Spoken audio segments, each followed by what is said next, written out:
right, let's get our other Facebook groups in here before it's officially time to take off. Spinning wheels going 1 and 2, and there we go. Welcome in. It is 6:42 p.m., 7:42 or a.m. Excuse me. God, man, we're off on a great foot. It's about enjoying that Nuggets win last night too. It's time for an episode of Broncos for Breakfast. I am Nick Kendell, and joined by, as always, Scott Kennedy. And before we even get going, congratulations, as Dave Glassman says here, go Nuggets, go Broncos. Congrats to the Denver Nuggets, first championship in the franchise's history, beating the Miami Heat 4-1, 5-game series, and doing it in a convincing fashion. They absolutely dominated this run. Know a lot of Bronco fans who are also Nugget fans. City looked absolutely crazy last night from the videos that I saw. So congratulations to the Denver Nuggets and all the Denver Nugget fans in the chat. You guys deserve it. And shout out to Jokic, incredible player. Now he's getting his flowers even more so than he did. So go Nuggets. Congrats. Yeah, you get that ring and you start getting the acclaim. I mean, unless you do it for, and even still, someone like Charles Barkley, he's still, Michael Jordan kept a lot of guys from getting rings that were really, really good basketball players. Yeah. Charles Barkley was one of those guys. So good for him. On a personal note, y'all know I'm a big Chelsea fan. Kroenke also owns Arsenal Football Club, which is one of the biggest soccer teams in the world, football clubs in the world, and they hated him. They hate him. He's just taking money out of the team. He's doing this, and this. Well, they led the league most of this season before kind of running out of gas towards the end. So I had to dig them just a little bit with my soccer account when I saw that Kroenke has won everything. Pretty much. Except Arsenal. So maybe it's you, Arsenal. Maybe it's you. No, Arsenal's actually poised that they could win the thing next year and add another big trophy to Kroenke's case. So congratulations. Yeah, and just talking about Kroenke, I know that he's been a little bit of a sore subject in Denver for a bit, with things that the fans upset, with the Avs and Nuggets for a bit there, well before this recent run. But he won with the Rams, he won with the Avalanche, he won with the Nuggets now, and pretty darn amazing. Also, the Broncos have a relation with Kroenke as well, right? There's somebody in the family who is married to one of the Kroenkes, so there's a little bit of crossover there. Some sort of corporate level Game of Thrones. I thought that was maybe the old regime, though. No, it's this regime. Is it? Okay. Was it one of the? It's not Penner though. It's Penner Walton. Somebody's married to. There's some relation to a Kroenke in there. I'm sure that Jeremy Sean or somebody in the chat will dig that up for us. But we also got Jeremy saying today only go Nuggets. Yeah, congratulations to the Nuggets. Hopefully Ernie Mays isn't in here getting upset that Broncos only. Well, one day a year we're gonna give some flowers to the Nuggets here. So congratulations to them, man. Denver's been outside of the Broncos and, of course, the Rockies, Denver's been a pretty awesome sports town here as of late. So pretty awesome to see that. Congrats again to the Nuggets. Kevin Gray coming in saying, good morning, Broncos country. That was a great basketball game. So now it's on to the Broncos to make Denver a title town. Hey, we just talked about it. The Rockies too, right, guys? No, that's the ugly stepchild of Denver sports right now, unfortunately. The Broncos haven't even sunk that low, but the Broncos have been pretty ugly as well. So hopefully Broncos can be next and turn it around here with Sean Payton. Kevin Grainhouse saying, good morning, Broncos country. Nick and Scott, big Mile High salute. Denver Broncos for life, Mile High Huddle for life, and Buckham. Thank you so much. And yeah, we got Jeremy Sean mentioning that. Also the Mammoth. Is that the soccer team? I know the Colorado Mammoth. I can picture the logo, but I don't even know what sport it is. Rugby? Anybody? Bueller? No idea. No idea on that one. Well, congratulations to them as well. I cannot remember what it is. Donald Willison Jr. Good morning, Nick and Scott, Broncos country. We're home to another championship team. Absolutely. Denver's probably going to have a good time or a rough time this morning. Good time last night. Zach Powers, good morning. Good to see you. CPU Amaryllis coming in here saying, good morning, Broncos country. I hope the Nuggets championship win propels the Broncos far into the playoffs. Denver is a championship town now. A little personal. Again, we've got some time to talk about this. My daughter asked me the other day, she's like, if you could live anywhere, where would you want to live? And I told her, I said, probably Colorado. And she said, why? And I've told you this before, something similar, Nick. I'm like, well, the time I went to Breckenridge in the summer, I love snow skiing. I didn't start snow skiing until I was 30. And I absolutely love it. And then I went to Breckenridge in the summertime, took mountain bikes up the, up the ski lifts and rode mountain bikes down. I'm like, okay, between that and the river and the mountains in the summertime, the outdoors, it's a pretty paradise type of place for me. I'm a much more of a mountain guy than a beach guy because just the stuff to do and the wildlife and everything. Yep. Like, yeah, might be my pick. I want to kind of retire in the mountains, maybe. So maybe I'll come move out there with y'all so I can clang off some of your championships since we don't get any down here. Other than the Braves, Well, the but Georgia Bulldogs have been doing and pretty well, Bulldogs, but of course. I'm not a Bulldog fan. Yeah. So, but yeah, congratulations everybody. It's a great place to live and a great place to be right now for a fan. Now let's get the Broncos going. Yeah, absolutely. And you're looking for mountains and sea. You got a little Pacific Northwest action out here.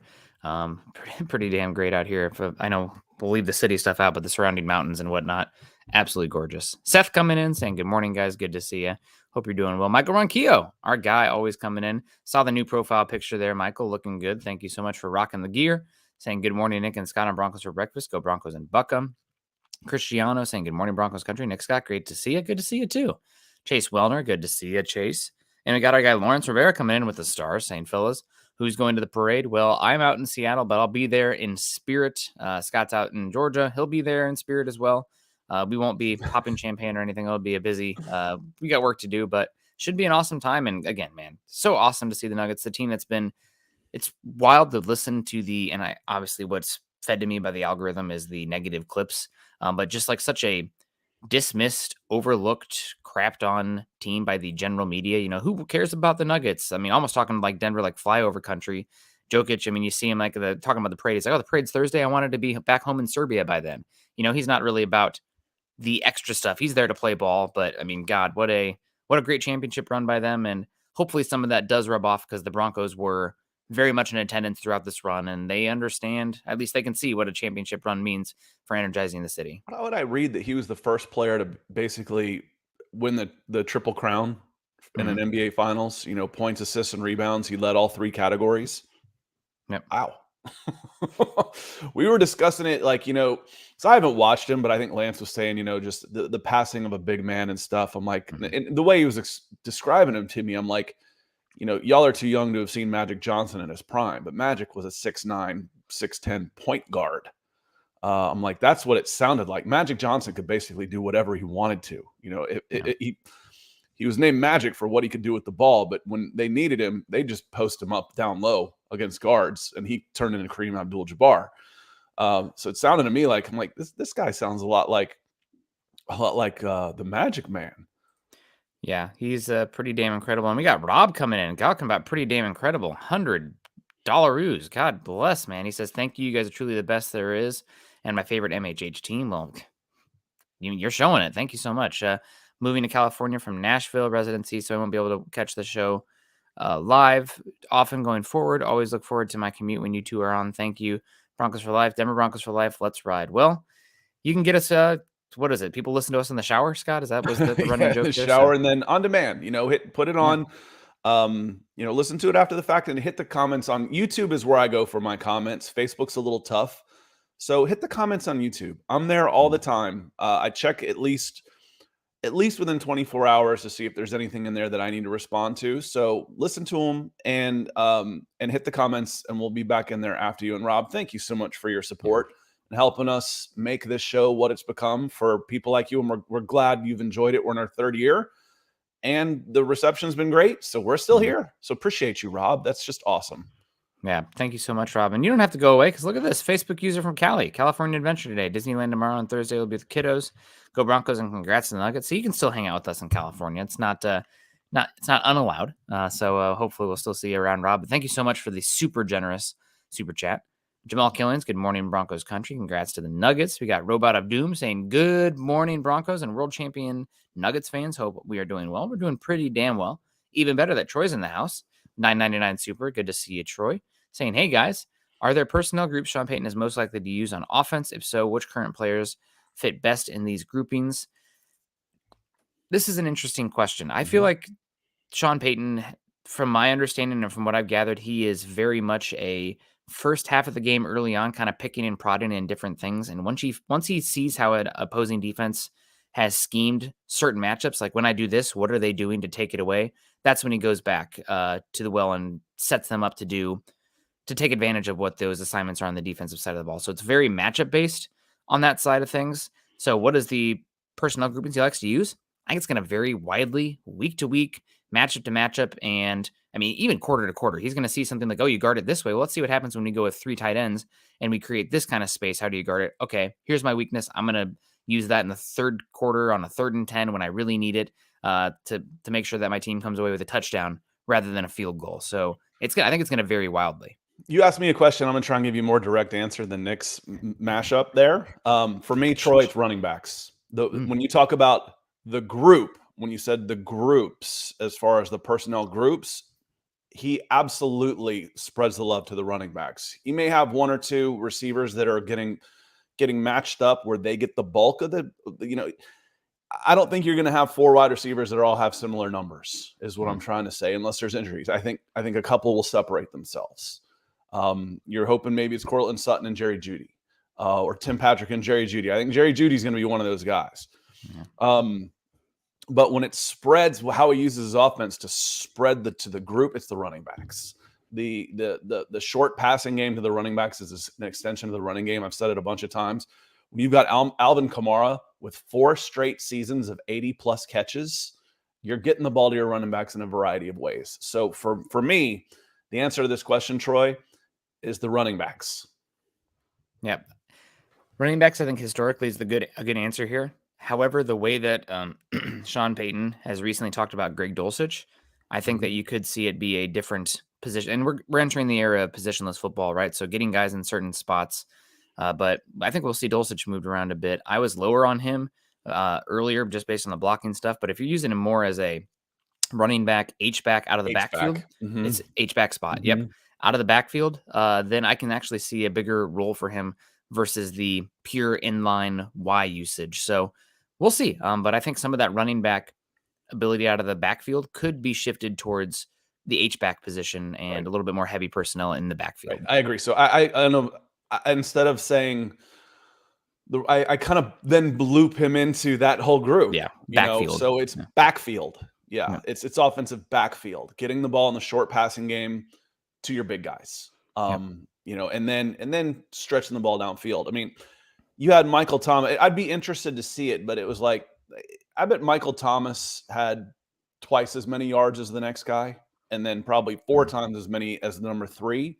And then you've got as far as receivers go, but it's the short passing game is an extension of the running game, and then take your shots and then take your shots on there. So I've said it before. I would love, what's the draw here? Why would Dalvin Cook come here if he's got a chance to go play for a perceived Super Bowl contender in the Miami Dolphins? Because this is a running back's dream offense. That's why. That's one of the reasons why. Yeah. Yeah, and just getting into it even further here, personnel groupings, I am curious to see. So you're talking about Michael Thomas there. Obviously, we go back to the Saints. We can think of like Marcus Colston. We can think of Jared Cook, Benjamin Watson, obviously Jimmy Graham. The seam stretching kind of the slot has been a big position for this offense as well. And the tight end being a little bit more of a seam stretcher versus, the turnaround 3 yards and get tackled. So will be interesting. I think Sean Payton is a good enough. He kind of, the way I view it is he views a lot of offense like basketball, where the running game, you still have to have that physical presence, but the passing game specifically, you're trying to ISO and play matchup football, and you can vary your personnel groupings and just where these guys are lined up massively. So we'll see. Also, a lot of it comes back to what's the quarterback good at? Can you run the Michael Thomas, slant boy plays into the ground when your quarterback is struggling throwing over the middle of the field? What does that look like, guys? It's going to be so many questions this season. It's going to be really just such a fascinating team to follow, and making this show a little bit more fascinating. Diamond Rattler coming in 1999, flashing orange on the screen. Thank you so much, Diamond. Hope you're doing well. We appreciate you coming in and really supporting the show. I mean, you guys are coming in clutch today. We really appreciate it for a June 16th or June 13th episode, man. That's big time. Yep. A sleepy Tuesday, Mark making up for some lost time. Only going about once a week lately. So we're Tuesday, Thursday this week for sure. Yeah. And Diamond, good to see you. I feel like it's been a little bit since we've seen you in the morning, see you in the afternoons with the boom. Let's go. So appreciate you being in here for sure. Yeah, and I've got some corrections in here. We had Ann Walton marry a Kroenke. So the Kroenkes, there's a Walton Kroenke Game of Thrones, style partnership going on there. The power. Yeah, we gotta consolidate the houses through marriage. It's going on. It'd be corporate Game of Thrones, baby. Also, the Mammoth are lacrosse. So thank you so much, guys, for getting that one right. Fun sport, lacrosse. Tough, but congrats to them. Brandon Williams, good morning, everyone. Good to see you. Hope you're doing well. Yeah, you guys are getting it with the lacrosse in here. It's fun. Amy Alley's coming in here saying good morning, Broncos country, and go Broncos. Thank you so much. Roy Osborne saying good morning, Nick and Scott. Finally get to see you live. Been pretty busy. We've been pretty busy too. So that's okay. Good to have you in here. Isaiah coming in. Good morning, Broncos country. Good to see you. Robbie Red. Looking forward to Broncos training camp preseason. Yeah, mandatory minicamp kicking off here. We should have a lot of storylines. Hopefully, and the biggest storyline we want to have coming out of this is no news. I think it was mandatory minicamp last year where Tim Patrick unfortunately went down, and that kind of changed the direction of the Broncos offense and kind of a sign of things to come last season. So hopefully no news is good news. If we don't have anything of substance coming out of this week, given how tight-lipped Sean Payton has been, I've heard that some reporters have said some things, and our guy Patrick Smythe has come around and be like, hey, one more of those and you're going to lose some access here. You're going to get in trouble. So they're really running a pretty tight type ship there in Denver. Complaining about the lack of access, or the other way around? People are not supposed to say things or tell specifics. Okay. They have access. Yeah, well, if you're there and you're not supposed to say anything, then don't. Yeah, that's fine. I wasn't sure what you meant if you're talking about losing access because you're being critical or because you're complaining about lack of access. Well, what are you going to take away from me? I don't have any access. Yeah. So, and if you're, but yeah, if you're getting a look behind the scenes for your analysis purposes, you play that game. I think this is what's going to happen. Well, I know damn well it's going to happen because I just watched it, but you don't talk in definitives. So there's ways to massage that. Yeah. Well, absolutely. Robbie Red, 199. Thank you so much. It's every little bit helps, and you guys are killing it today. We really do appreciate that. Luke coming in saying, I've dipped into a number of other Broncos podcasts over the past couple months, and none of them are a patch on you guys. Well, I don't understand the phrase a patch on you guys, but it must be good. So have context. Yeah, I think that sounds good. So yeah. Appreciate it. Simply the best. Thank you so much, Lou. We really do appreciate that. Hope you're well, and we appreciate the shout out. So today's episode, we're going to be talking a little bit about the Broncos personnel groupings. And first, we got a question from Jeremy Sean saying, would you be in on Josh Jacobs if the Raiders rescind the tag and go after Cook? If Josh Jacobs becomes available, yes, I'd be interested. And I think Sean Payton would as well. There was a clip. So has he not signed his tag then? I don't think so. I don't think Barkley has either. Barkley has not. Yeah, Barkley has not either. So right now he's sitting out. But I wasn't sure about Jacobs. So yeah, either one of those guys you'd be interested in. Now, they'd have to be cut then. And, they're turning down 12, 13 million for 1 year, but they might go play somewhere else for half that just to stick it to the other person. But 1 more year on a running back, I think you're better off just sitting out. I think you're better out sitting out a year than playing for half price, honestly. Yeah. And now that I said that, Josh Jacobs, that'd be great. I know Sean Payton spoke very highly of him when one of his last things he did for NBC Sports, talking about how great Josh Jacobs is. But I come back to every single, the shiny thing in front of you maybe is not always the best. And second contracts on running backs are always very scary. So maybe I want to see what this looks like. Like with Cook, it's a little different because he's coming off of it seems like I don't think there's going to be a huge buyer's market for him in terms of what the contract looks like. But Josh Jacobs might get a pretty decent contract on the open market. So I'd want to see what it looks like on the surface. Yes. But the more I think about it, just in general, I can't think of many second running back contracts where you look at it and be like, oh, wow, that worked out great. I mean, it doesn't happen the only one I can think of off the top of my head is maybe Derrick Henry. Draft him, pick up a 5th-year option and tag him. That's 6 years. Yeah. If you took him in a first round, that's 6 years of control. You're done. Yeah. You're done. I mean, there are exceptions. I know. Well, what about it? I know there are exceptions. Mm-hmm. But, when you start talking about the Adrian Petersons of the world, yeah, well, he's a freak of nature. There's exceptions. But yeah, I'd be in on Josh Jacobs for sure. And I'd be in on Saquon Barkley too. I'd be on the phone and you should be.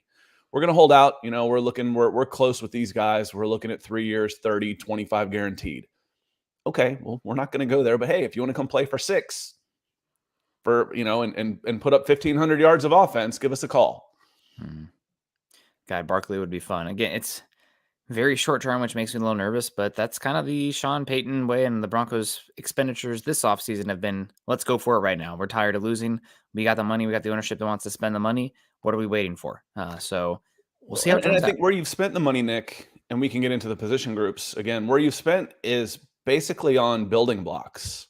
The guys that have been here that are on big contracts, we've said this a bunch.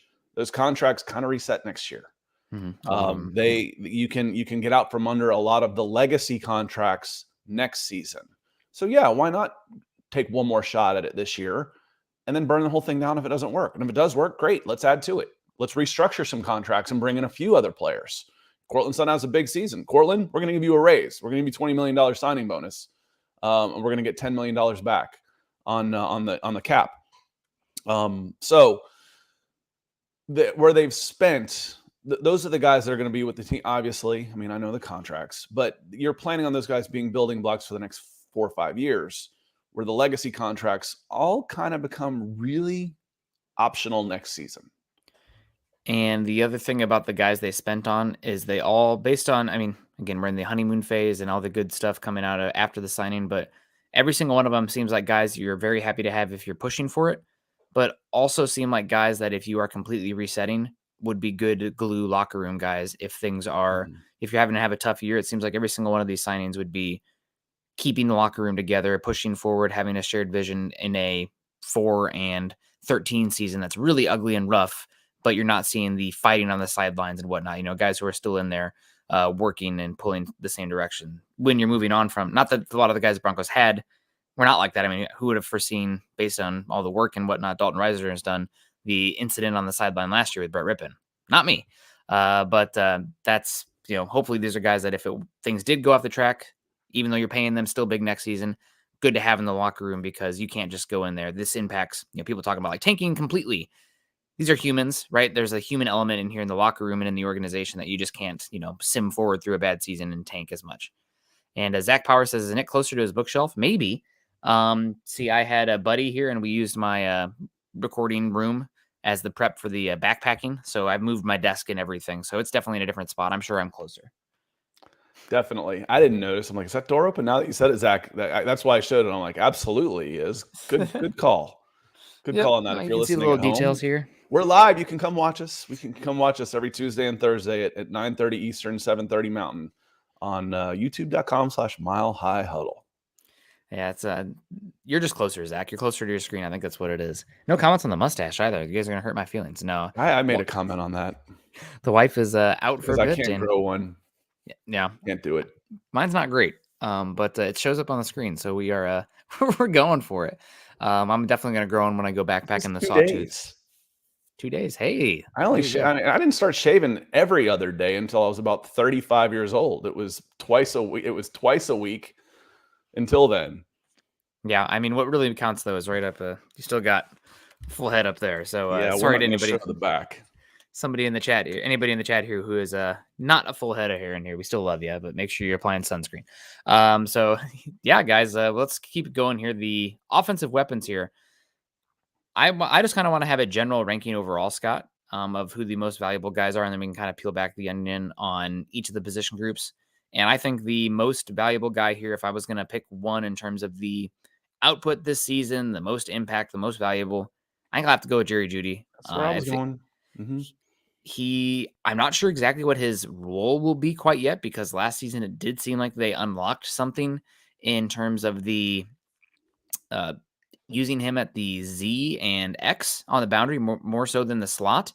And maybe partially that, again, talking about it earlier, Russell Wilson's, we'll just say it, struggles throwing a quick game over the middle of the field. But the inside, outside, I think Judy's probably the safest bet on this team this season for the impact and the output that he'll have on this Broncos offense. Yeah, that was mine too, because normally who might we say otherwise? And when you said see in the middle of the field, Donald had a question in here. He says, my question is, can Sean get Russell Wilson to see the center of the field? And that's kind of the problem. We saw a game-winning touchdown to KJ Hamler that should have been just a nice little slant route, nice and easy. That wasn't a tough read. He was my answer. Jerry Jeudy was my answer, and I think the key for Jeudy is treat him like a number one. We're treat him like a number one pass rusher. Give him the freedom to move him around. Other than he moved around a lot under Fangio. What was offensive coordinator's name? Last season? No, 2 seasons ago, under Fangio. Was it Bill? Jet sweep guy. Anyway, my point was all he did was a decoy running fake jet sweeps. he was on the move a lot. Just, it was ridiculous to watch. I mean, silly. It was really ridiculous to watch. But don't pigeonhole him into one spot. He's a playmaker. What position you play? I play playmaker. That should be Jerry Jeudy. Get him the ball. His run after the catch is really good. It's really good. So get him the ball in motion, and spread it out a little bit. And then you've got the power running game working where you spread them out a little bit and hit them in the gut. So Pat Shurmur, thank you, Trap and Dirty. I've already flushed that regime. I remember Fangio because he's been in the news a little bit more since then than Shurmur. Except I did see him trending, I think, with the Vikings, like, fire this guy during the playoffs. It's like, I didn't even know he was there. So that was at Donatel. That was Donatel. It was defense. Thank you. Yeah. I don't know what happened to Shurmur. Something with the Commanders, I think. Yeah, I don't care. I don't care. I just remember watching Jeudy run. I mean, you'd have to come to the sideline and say, enough of this, man. I'm tired. I haven't run past the line of scrimmage, and I'm gassed. 55 yards across the field, and I've run it 40 times. Enough. But, your first instinct would be, if healthy, would be Javonte Williams. He would be a guy, the guy. You get Javonte Williams and Pirine, that's going to be the core of your offense. Like I said at the top of the show, it starts with the running backs, including the passing game, and then moves forward. But without Javonte Williams, we're not quite as sure how that's going to work. So Jeudy, for me, is your most valuable weapon, MVW, coming into this season. Yeah, I agree completely. Like, my number one. However, my number one would not have been Jeudy for this season if everybody was healthy. And my number two is going to be a guy that, this is a risk, but I just think he can. I've mentioned it before. I think he completely changes the complex of your entire offense for what he can do. I'm going to go Javonte Williams. I know it's risky. This could be one that's with an asterisk next to it. But his ability overall to run between the tackles, especially if the offensive line has improved, and what that can do for getting opposing defenses, playing cover 1 and cover 3, more base packages, and Javonte Williams, solid ability in the pass game as well, especially as a blocker in that area. So Javonte Williams, I think, is the second most valuable entry in this season. I think they're going to use him a lot, and hopefully he's healthy. I mean, I'm still dumbfounded that he's been out there running around. I'll believe it when I see it, when he's completely out there playing. So it's really tough for me to put him number 2, but I think I have to kind of be a little bold here, because I think if he can be healthy, completely changes the entire identity of the offense, what you can do, and how teams approach you each and every week. I would go a running back too, but I'd probably go Pirine just because I'm hedging on the health. Yeah. As far as guys that I'm expecting, I expect a big year from Courtland Sutton. Okay, that was going to be my next one. I do. I think he's going to be. I don't know what it was last year. They tried to force feed him the ball, and then he ended up being triple covered, and then he'd get ignored because he's in coverage. It was just, everything was so discombobulated last year that it's like, how many targets? Sutton had a third of his yards in the first sixth of the season. I mean, it was. And then it dropped off, and then you didn't go back to him. We talked about it last year, Nick. It was like the season of overcorrections. It's like, okay, well, you only targeted running backs the first game against Seattle. Okay, well, then you only targeted wide receivers the next game. I don't remember who the next game was, but it was, you didn't get the ball to Jerry Jeudy. Now you're only getting the ball to Jerry Jeudy. It was like a 5-year-old playing Madden. Oh, this play worked. Let me see if I can keep doing it. It was unbelievable. It goes back, Nick. When I was scouting, people were like, what do you know? You're not a coach. It's like, I know I'm smarter than at least one of these guys out there. I'm positive I am. And I'm not just talking about NFL. I'm talking about high school coaches and everything. There's a million coaches out there. I'm probably smarter than at least one of them out there, just because they're said coach. I came up with the phrase, just because a guy has a job doesn't mean he's the best qualified for it. Hackett was in so far over his head that I expect a bounce back year from Sutton. Wide receivers, like I just said, if you were Jeudy running 50 jet sweeps, would your attitude be good? You're only going to get the ball 5 or 6 times a year. I mean, a game anyway. That you have to make the most of your opportunities. And if you're being completely ignored and you just put in a week of practice and you're running your ass off and blocking and getting bounced around and the ball's not coming your way at all, I can see where you might be a little unhappy. Yeah. I'm surprised. I'm honestly surprised we didn't hear more grumbling last year, Nick. Yeah, me too. Obviously, there was some below the surface that we had heard from folks, but will be interesting to see. Bringing it back to your point, though, listing Sutton as number 2, will Sean Payton really utilize that second wide receiver as much? I mean, he's going to use what he has, but we've kind of noticed in Sean Payton's career that he likes to, we'll use a video game term, spam certain weapons to death. And we kind of saw it in that second Kansas City game in Denver where the Broncos spammed the living hell out of Jerry Jeudy, and he had a career game. What was that, the 3-touchdown game, and just getting targets left and right while he was out there and healthy?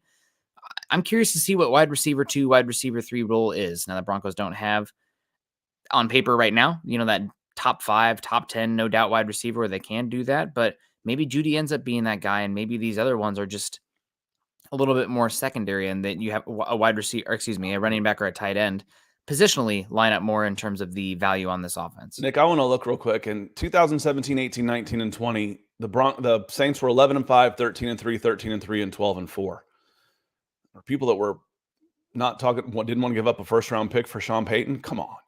I want to bring up the Saints 2017 season. I sort by receiving yards. Let's just take a look real quick. And you got Michael Thomas with 1245. You've got Alvin Kamara with 826. Like we said, that doesn't surprise me at all. And then Teddy Ginn Jr. at 800 yards, and then Mark Ingram at 416. So there's, again, about half. What did I say? It was, not quite half, but probably 2/3, 3/5, 60% of the yardage for the number 2. But that was Ted Ginn. Yep. In 2017. Now, he was good, but he was one-trick pony. Yeah, he's not. Player. He's a little bit of a journeyman. 2018, you go to sort by receiving yards again. And you got 1,400 yards for Michael Thomas, 700 for Alvin Kamara. Ben Watson was number 4, and Teddy Ginn was 209. So again, Traquan Smith was 427. So again, it was almost 3-1. It was more than 3-1 for your number 1 versus your number 2. So the number 2 receiver wasn't a really big option. And then let's look, we'll look at 2019 just one more time, just kind of prove the point here and prove your point that it's going to be hard for a number 2. But my question will be, Nick, after we just go ahead and verify this, has he had a number 2 and 3 as good as the Broncos have right now? There was a year. Michael Thomas, 1,700 yards. Jared Cook, 700. Teddy Ginn, again, 400 yards. Who'd we hear? Traquan Smith in that 4-year span, Traquan Smith and Teddy Ginn? I think there was a year. Cortland Sutton, Tim Patrick? Yeah. Also, the fact that they had, again, I think it's not just the 2 and 3 being better for Denver, but their number 1 and their running back being more established and better weapons. So it's the piece if you get 1,700 yards from somebody, you're going to be pretty happy. Yeah, who cares about number 2 at that point, right? Yeah, no doubt. I do think that there was a season where they had Brandon Cooks and Michael Thomas together. I could be mistaken on that, but that was a year. I turned it off. I just looked at 17, 18, and 19 just now. Yeah. I've told you before, Michael Thomas is probably my biggest miss. Normally when you miss in scouting, it's because you guys don't live up to expectations. My wife asked me one time because I was getting all hot and bothered about some criticism I was taking on a message board because I had a guy ranked lower than most people. She goes, how many times have you missed on guys that you said that couldn't play that ended up being superstars? How many times? I'm like, twice. You miss the other direction. You miss by overrating guys that don't pan out. If you're ever going to bet on, is this guy going to work out or not? Bet no. That's usually where it happens. Yeah. Michael Thomas was my number 1 miss by far. He was a 6'4", 6.5", 4'7" kid as a senior in high school. I think he went to Taft in California. I saw him a bunch. He was meh. He was just another guy, and if he wasn't Keyshawn Johnson's nephew, nobody would have heard of him. He goes to Fork Union Military Academy and grows 4 inches. Now 6'4", 205 pounds, high 4.5s. With his ability to play the position, you saw what Michael Thomas became. He was a great kid too. He's always working his rankings. Need to be ranked higher, man. Always need to be ranked higher. Like, dude, you're a 6 foot nothing, 4'6.5" guy. Well, now he's a beast. And he was by far my biggest miss of guys I didn't think were going to be anything. So I kind of keep an eye on him. He was a good kid. Mine was Josh Allen, and that was coming off of Paxton Lynch. And I saw him. I put way too much weight on seeing him live and seeing the Iowa Hawkeyes absolutely crush him. After they lost, I think 3 guys to the NFL in that Wyoming team. So sometimes it happens. We got Kevin Peterson coming in $5 saying Judy and Bulls will have monster years. Please, please, please stay injury free team. I hope so. I'm curious to see how Bulls does this season. Again, he had that really good 2021 season where he was either all pro or received all pro votes. And last season struggled a good bit before being injured. So Bulls is on a weird spot right now because there were some rumors the Broncos approached him for a restructure. Didn't happen. And now his contract is really easily to move on from. So he's one of the guys that if he plays even C+ level this season, probably gone. Yeah, you could have. He was a restructure candidate because he had 10 million in dead cap against 18 cap charge, which is high. 18 is not that bad though, Nick. I mean, it's top 10, but it's not awful for a left tackle. But I could have freed up $10 million in cap space if he would have restructured. Well, next year it's probably 18.3. I haven't looked at it, but it's probably 18.3. So I can clear up $15 million with a cut if he's not doing well. So yeah, you just need Bowles to be competent. But again, who on that offensive line was any good last year?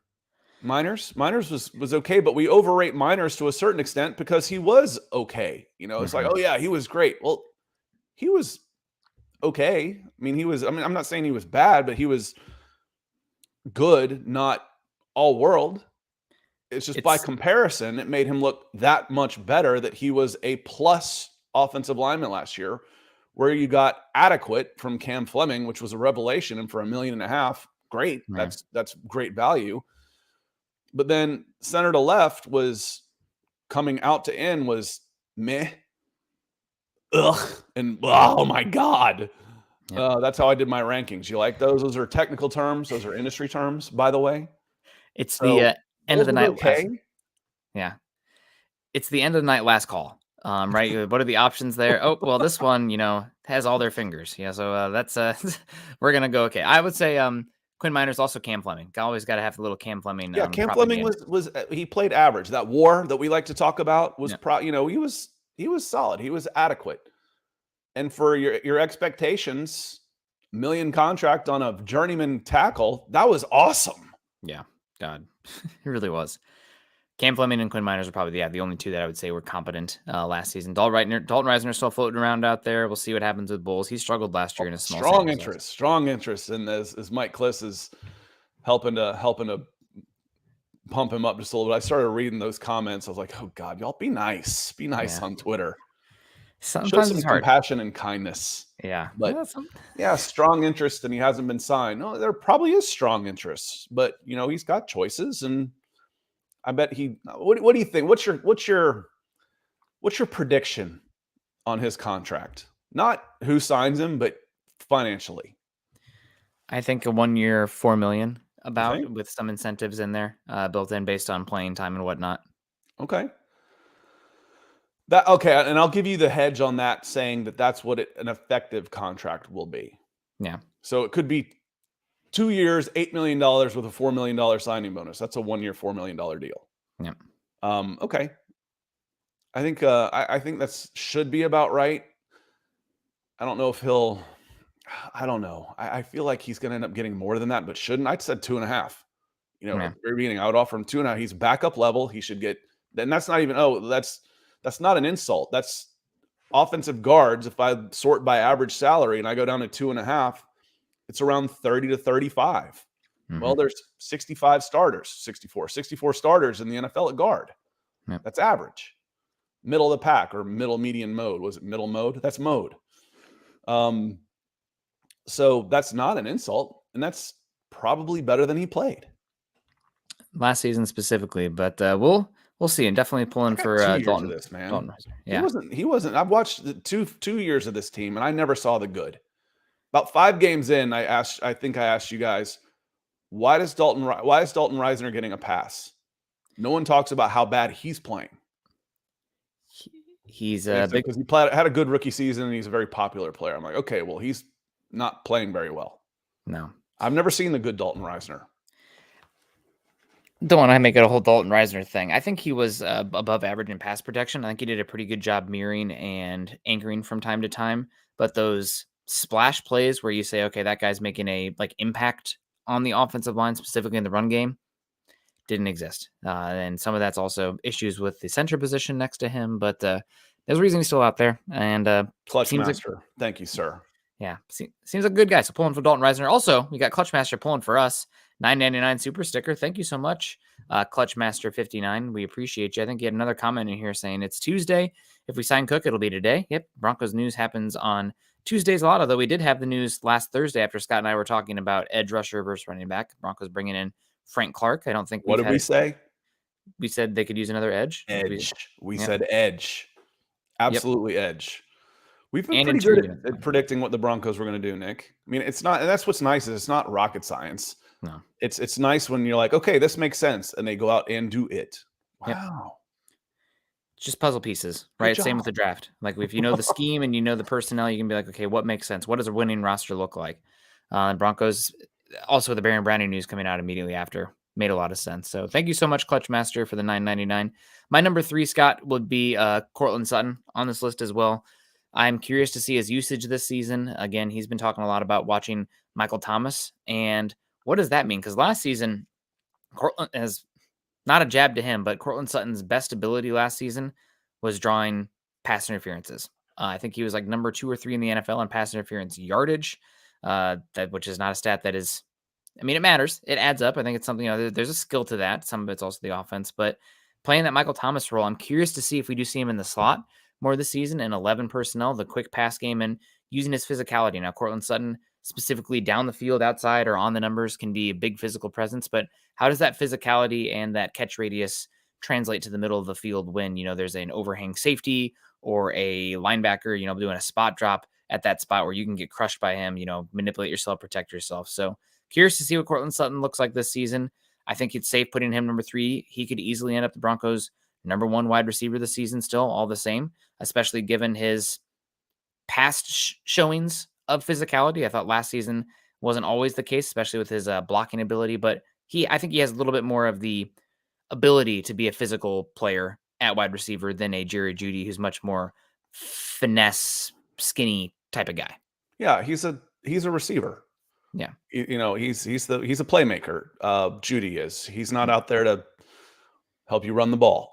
But I mean, like there's like Deebo Samuel's a receiver, but like he is a unit. Judy's built. But you know what I mean. He's not Deebo Samuel. He's Jerry Jeudy. He's different. You make. If I need a bigger run package receiver, one of the guys that you mentioned, and I'll give you props on that, because especially after I just read off the names that were the leading receivers for the Saints for 3 years in 3 of Payton's last 4 years with the Saints, it's Greg Dulcich. We saw Ben Watson in there. We saw Jared Cook in there. We saw tight ends galore in there. And we mentioned at the top, if we talk about Dulcich as being part of the offensive backfield, or was that before we went on? That was before we went on the show, right? That was before we went on. Okay, we were talking about Dulcich as being in an H-back role. Then he's part of the offensive backfield. That includes the running back group. I think Dulcich could be. Who has more receptions and or yards, Dulcich or Sutton? Oh man, I think I have to go Sutton. Still, just because he's more of a proven commodity, and just knowing the league average in terms of target share from wide receiver to tight end, it's just they're going to have more opportunities, more snaps as well. So I'd have to lean Sutton. But Dulcich is my number 4, isn't it? Yeah, you have to think about it. Yep. You have to think about it. The way this offense is set up, it's a great role. The Joker role means, again, that's a playmaker role. That's how do I get this guy the ball? How do I move him around in order to create mismatches? Now, Jerry Jeudy can be mismatched against a variety of different types of players because of his quickness. But if I see that they're in a personnel grouping that I can isolate Dulcich on a linebacker, or a run-stuffing safety, guess where I'm going with the ball? You'd think. So last year, 3 months ago, that may have sounded crazy. I don't know, because Cortland Sutton was being shopped. But Sutton still has a chance to be the number one guy. In my mind, Judy's going to be the number one guy. So then the number 2 receiver might be a running back, but then or a tight end. Dulcich's name comes into that equation. I think he could have a really big season, but it's nice. Oh man, it all depends on what though. What does all this depend on when we're talking about offensive weapons? The quarterback's ability to get them the ball. Yep. Quarterback play. We had this conversation last year too about, Tim Patrick and Jerry Jeudy and Cortland Sutton. And man, I can't wait to watch, Albert Okwuegbunam's going to have a big year. That was one of my bigger misses last year. Not making that prediction again. No. That, it depends on getting the best, not even the best, getting much, much better from Russ. John, we're going to come back to you real quick because Lady D's coming in red. Oh, wow. Big time. $100. Morning, gentlemen. Been busy. Bummed I've had to miss the shows. Well, we've been busy too. I've been out and about exploring the Pacific Northwest. Scott's been driving around to sporting events for his kids. So we've been, I don't think you've missed too much, but we'd love to have you in your $100, especially. God, man, God bless you. That's unbelievable. I've missed all y'all. We missed you too. She says, I agree with the $2.5 million at most. Have a blessed day. I'm not sold on Fleming. MHH for life. The thing about Fleming is it's against expectation. And last season they signed him for almost nothing, and he came in and he was their best or second best offensive lineman and one who was available and consistent. Now he did give up, struggled against Max Crosby, struggled against the greats. He's not a plus starter, but he is a plus backup and swing. So you are very happy to have him in there. I don't know if you watch the Nuggets at all. I'm not really a basketball person, but he's like your sixth man. He comes out, it's like, okay, well, he's not really good enough to start, but he can fill a lot of different roles, and God bless him. When we have to turn to him, and eventually we do, we're happy to have him. That's how I kind of view Cam Fleming. Right. So, Deanna, thank you so much for coming in and thinking of us and your part of your morning and jumping in and supporting. It certainly is more than appreciated. It means a lot to us. You and Rob coming in big like that. Lots of folks coming in today. It's just, it means a lot to us. But sold on Fleming, again, set your expectations on that. What are you expecting out of Fleming? I'm expecting value. You got value last year. That if I can get plus value from every single one of my positions and contracts, I'm going to be a pretty good football team. My number 3 offensive tackle, yeah, I'm sold. I'd take him as my number 3 offensive tackle on any team. For what he moved up, you got to raise this year. What is he, about 3.5 to 4?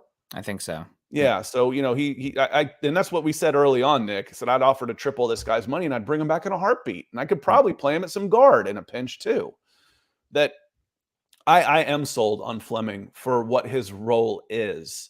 He's going to outproduce his role, and that's all you can ask for a player. That's all you can ask for him is I'm getting plus value at this spot. And if I do that 53 times, I'm going to be a damn good football team. Yeah, exactly. He's not a Trent Williams out there. He's not great by any means, but what did he get last year? He's in 1 year, $2 million. I think he played like a $6 million guy. So surplus return on investment on that one. We got John Fields. Good morning, fellas. A beautiful day in Denver. Finally, a proven head coach, a better offensive line, awesome receivers and running backs. Once Dalvin Cook signs today, our offense is great, and our defense will be number 1. I love the optimism here. It'll be fun to see what happens this year. After last season, I'm even more wait and see, and seeing is believing than I am typically. But will be interesting. And I saw a comment in here. I've been looking for it, talking about that quarterback earlier, Scott. Somebody said Javonte Williams was number 2 in the team in yards after contact last season. And I think a lot of that has to do with obviously the personnel, but also the quarterback's inability in the quick game last season. How often did the Broncos set up a quick game pass last season where it hit a guy perfectly in stride with space and time? I don't remember it happening. I really don't remember it either. I mean, we talk about, we called Noah Fant, the catch and fall down merchant. Yeah. And this is before Russell Wilson, but it seemed to keep going. You want to talk about a slant god. Well, what do you have to do to get a slant god going? You got to hit him on the move. Albert Okwuegbunam, I don't want him running a button hook, catching and then having to start again. I want to hit him, off of his breaks. The screen game.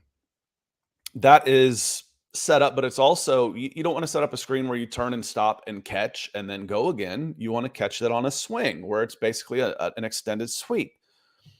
You couldn't do that last year because your offensive linemen weren't mobile enough to get out there. Yeah. You'd get the ball out there. In a screen, you usually release a couple offensive linemen, let them come free to move your offensive lineman out to get in front of the play. They couldn't get out there in time for the quarterback to have enough time to get the ball off before those release linemen are knocking him down. So your screen game was shot. And then the quick slants just design. I mean, you can't say that it's not a receiver skill set. Everybody can catch and run, run and catch, or you wouldn't be in the NFL. Yeah. So that's just poor design / execution. And it's got to get better. It's going to get better. It will be better. That's a promise. Because it couldn't get worse. Yeah, and we'll see what it looks like with Russell Wilson next season. There's a play that sticks out in my head. It was a game in Denver. I do not remember which one it was, but there was a slant that was like a 3rd and 5 or something, and it was really easy. The player that was on Sutton was in the slot, and he was running a slant, and about as simple as a catch as you can get, hit him in the breadbasket, and he just runs backwards into the first down, and the defender is playing 5-6 yards off. I mean, this is as pitching catch as it gets in the NFL.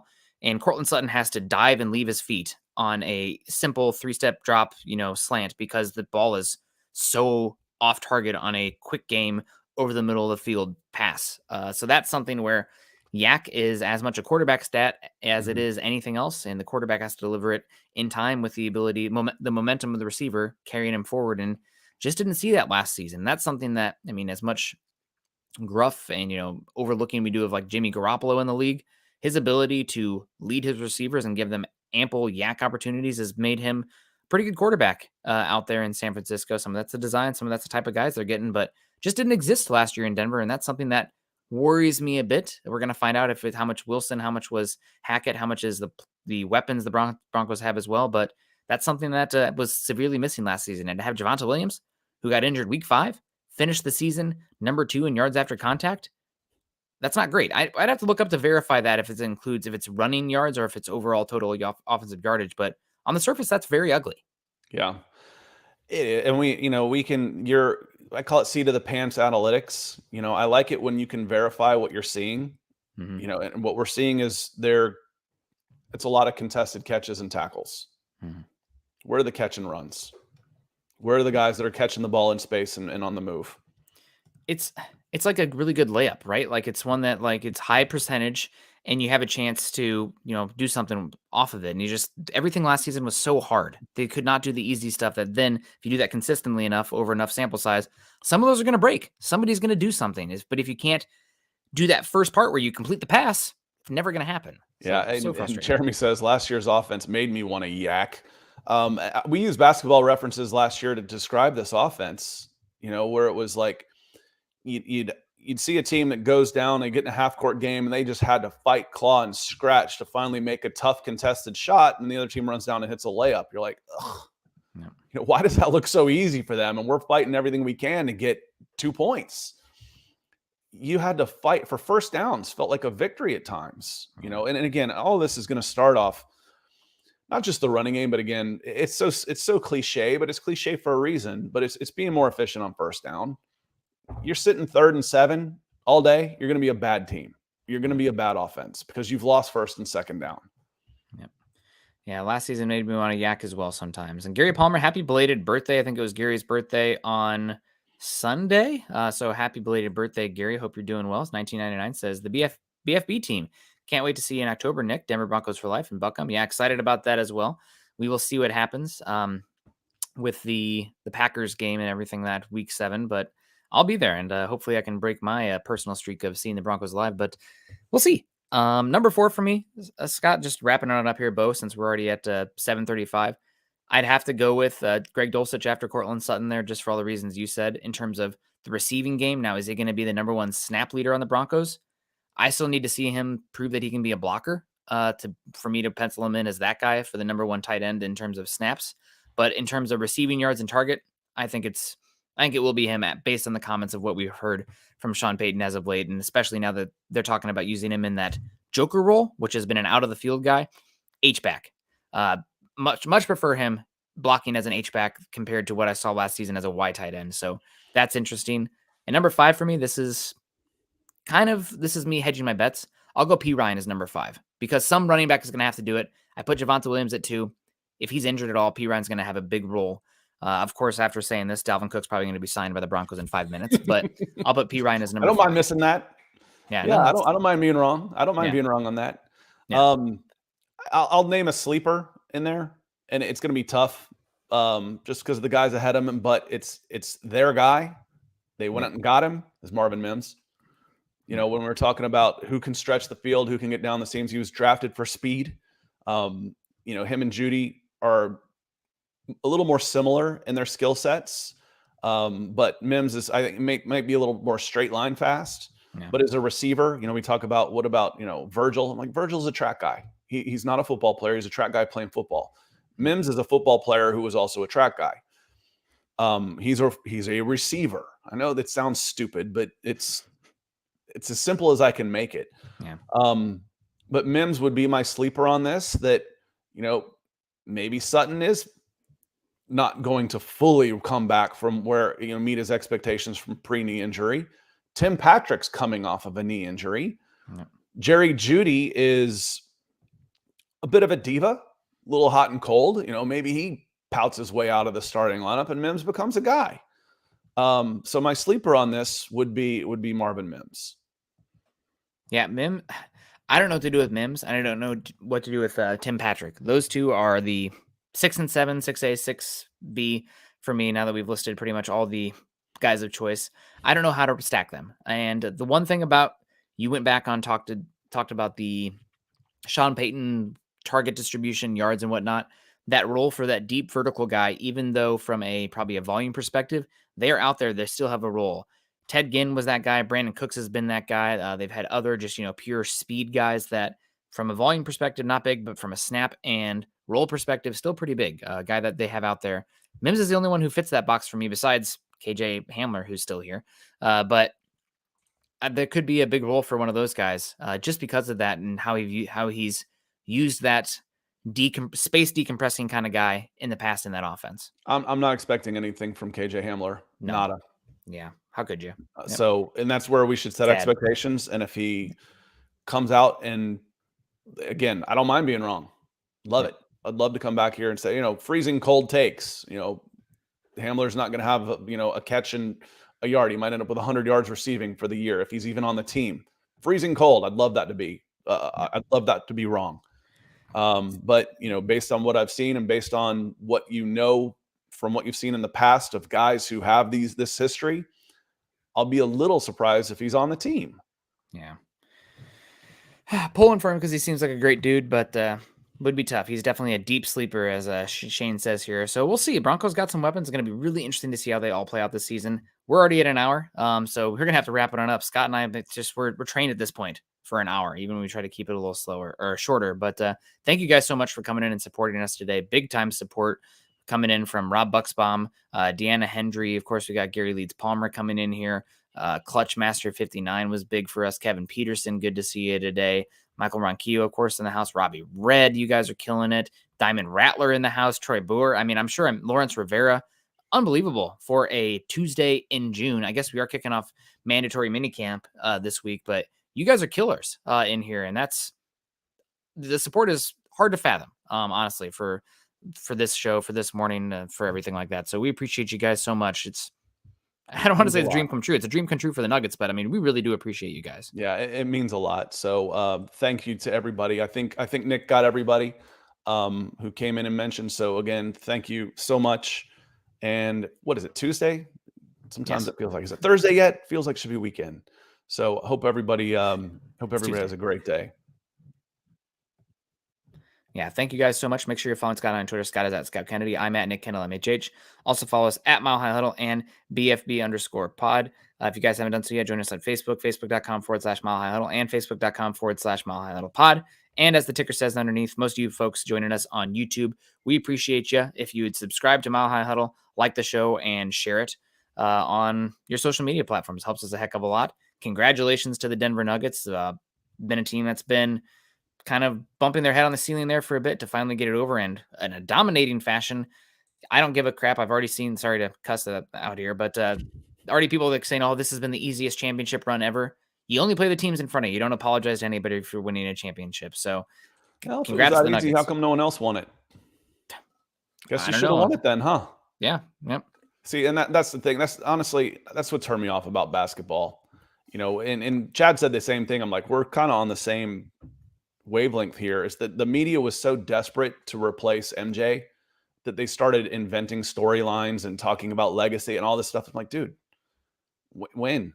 Just, you know, what about the teams? What about the games? Congratulations, Denver Nuggets. Yep. If it was so easy, someone else should have won it. Congrats. Yep. Without a doubt, man. Congrats to the Nuggets. We'll see. Now it's the now you got a target on your back. Winning one is incredible. Winning back to back, that's a whole different thing entirely. So we'll see. Congrats, Nuggets. Looked like a crazy time in Denver last night.